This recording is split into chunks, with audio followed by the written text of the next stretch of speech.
Hey y'all, I'm Jessie, and Dominic's gonna come around and join me. He's super excited about this.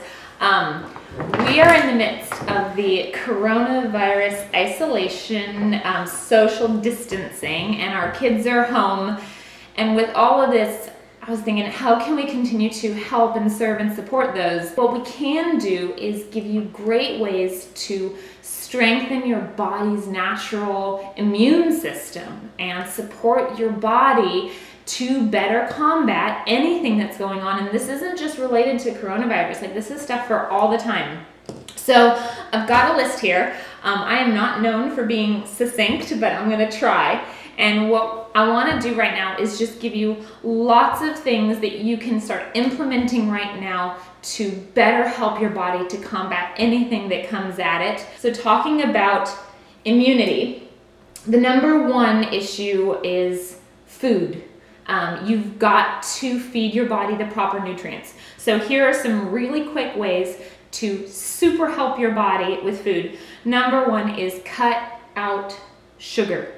And the problem with sugar is that it's in everything, and we all know that it's bad for us. And I'm not just talking about the white sugar.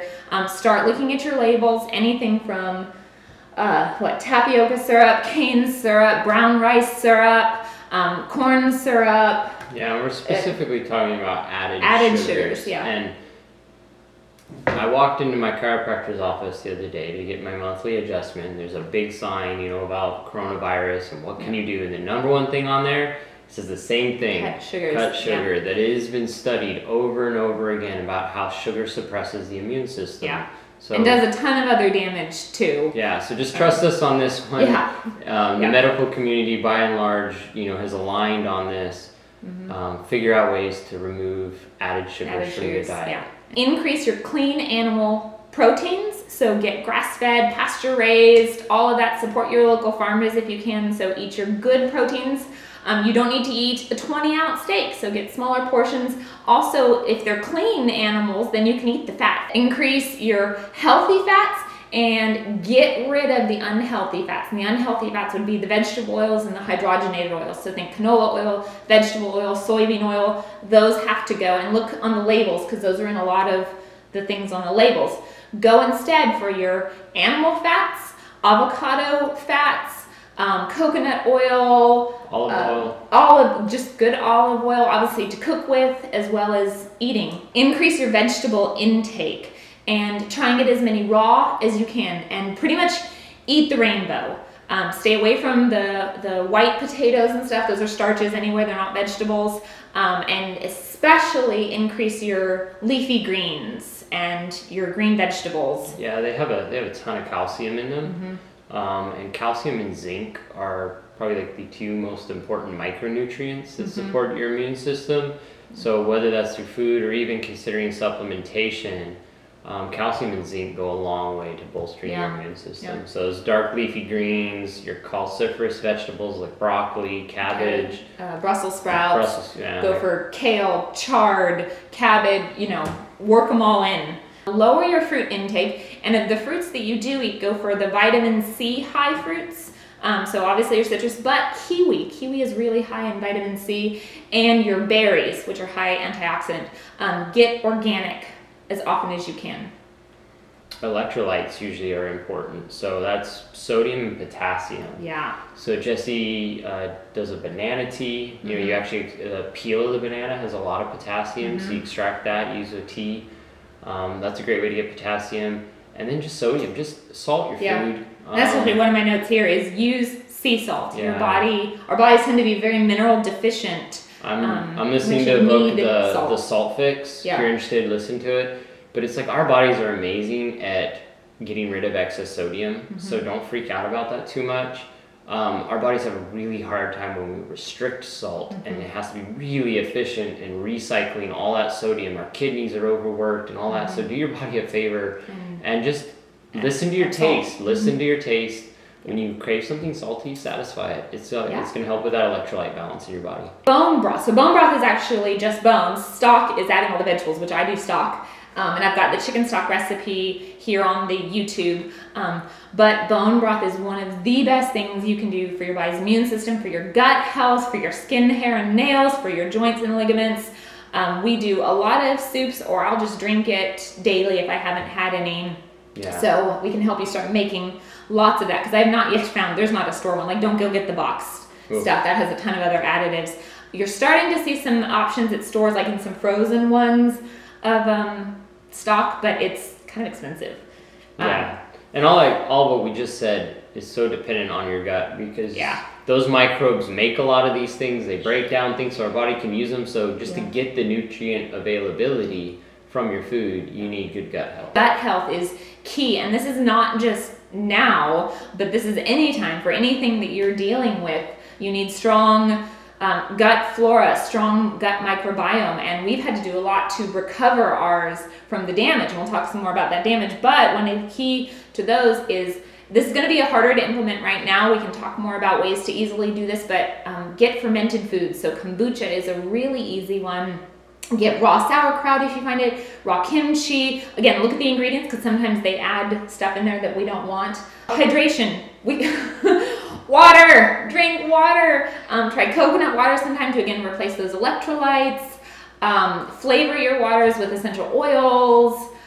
We do still drink a little bit of coffee daily. We do some teas in the afternoon. We're going to talk a lot about teas in the herbal remedy section.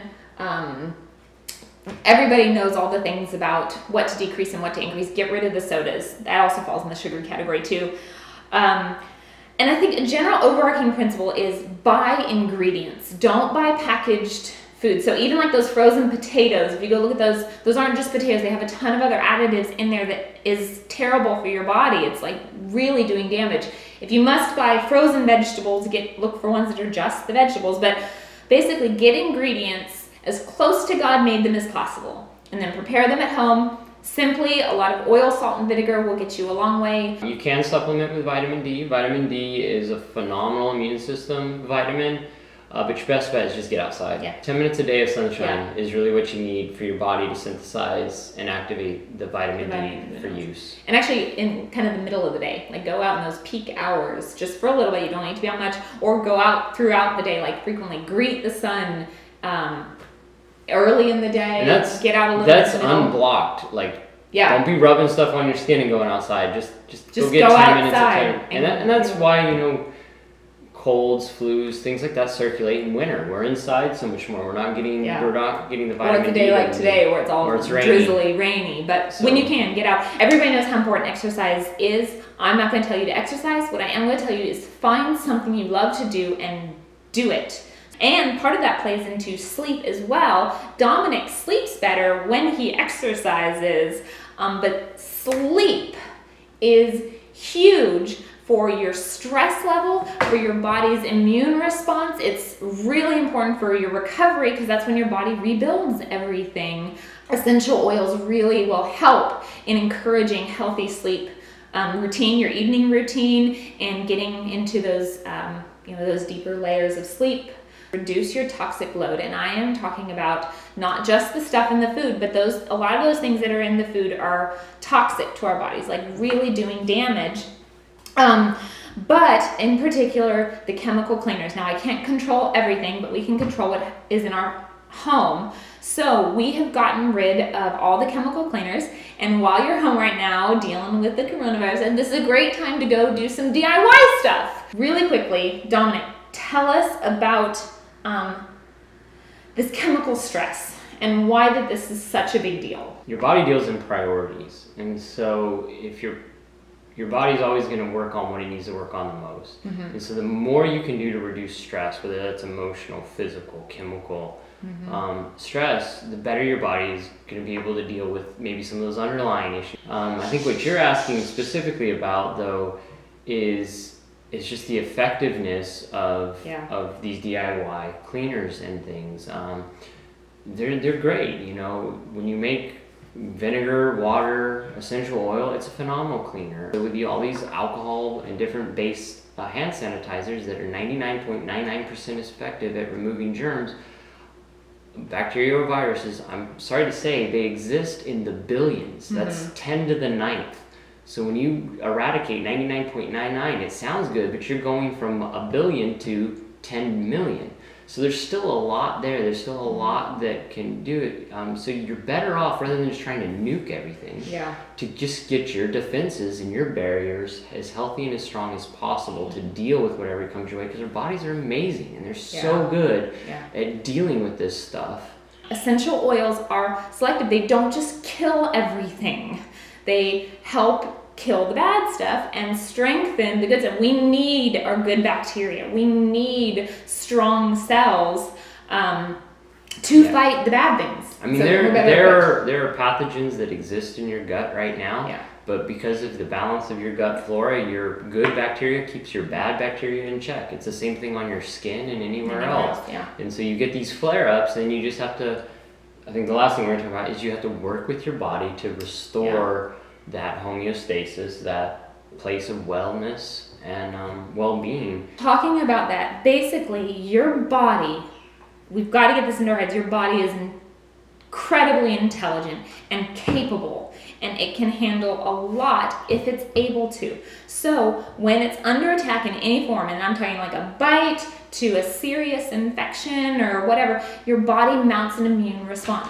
Now, I am praising God for modern medicine. I'm so thankful for the healthcare workers out there battling. What we're trying to do is help you to do as much as you can in your home. Take care of yourself as much as possible, and let the healthcare workers deal with the extreme cases. And we're hoping to empower you, again, to take care of as much of this as possible. So work with your body's natural immune defense. So that means elevated body temperatures. When your body is running a fever, that means it's the immune system doubling its speed. It's trying to fight something. So don't just immediately go in and suppress that. Coughing is your body trying to expel stuff. It's trying to loosen things. Purging, when you're vomiting, again, your body is trying to expel something. So work with it, help it, get a lot of rest, drink fluids, use your oils to support your body's natural systems. Key point is to do it preventatively, proactively, consistently, and then at the first sign of any little thing, you start ramping up. Okay, so last section, and we're going to call this the informed self-care home remedies. The Home Apothecary is a book by Jackie Ritz. I also really like Mommy Potamus. The Wellness Mama is another one. Their websites, they've got lots of great articles and suggestions for teas and homeopathic remedies and in-home just DIY stuff for sleep and detoxing and all that, but for the informed self-care as well. Oh, and I really like Mommy Potamus. She has a fire cider recipe, which is great for immune support. Elderberry syrup. It's easy to make your own. I've got a video on our YouTube. The onion family. The onion family is great for supporting the body, great anti-inflammatory stuff. I have even chewed raw garlic when I'm fighting strep throat. It doesn't taste great, but it works, and let the juices roll down your throat. But all the stinky things. All the stinky garlic and onion and has to do with the sulfur. Yeah. The stinky things. Okay, here's going to be a list of substances which specifically work to protect the cells. Green tea, flaxseed, citrus peel, oregano, cayenne, cinnamon, garlic, ginger, elderberry, turmeric, horseradish. Those are things that cook with more often if you can, but there are definitely ways to work them in. Like we do the elderberry and pickled garlic daily, almost more medicinally, right? Like we kind of take them when we do our vitamins. And then detox baths, especially like if I'm dealing with a headache or whatever, doing a really good detox bath will help a lot. If you're elevated body temperature, you can do a cool bath. I add both the Epsom salt things, the magnesium sulfate and magnesium chloride. Salt, salt is really, really good for the body. So if you're feeling a sore throat, you can just sprinkle some salt, sea salt, and let it like run down your throat, kind of let those juices. That would be great, but you get the magnesium transfer in the bath. Oh, and then use your oils. We have our series that we go through on our YouTube channel going through each individual oil, and we're telling you the properties and how to use them, but basically use your oils. And one of the best ways to do that, especially now, is diffusing. So just get them in the air, get them going so that everybody in the family is breathing them in. They're in the air, they're on the surfaces, and it's benefiting everybody. What this reminds me of, I'll leave you with this, is I heard an expert on the coronavirus doing an interview, and he said it's an airborne virus, and that's how it's being transmitted. And so then the host asked, so why is everyone saying wash your hands, wash your hands, wash your hands? Mm-hmm. Washing your hands is a good thing to do. I'm not saying that's not, but it's not how you're acquiring this virus. He said it's because people need something to do. They have to feel like they're empowered, like Jesse said. So don't not wash your hands. Wash hands. But no matter what you're dealing with, I think this laundry list that we gave you is a great way to be empowered to do something and not just be a victim of whatever befalls you. There are things you can proactively and reactively do to help your immune system. Don't live in fear. If we can pray with you for anything specific, please let us know. We're all in this together. So we need your support and prayers just as much as we hope that you'll benefit from this. And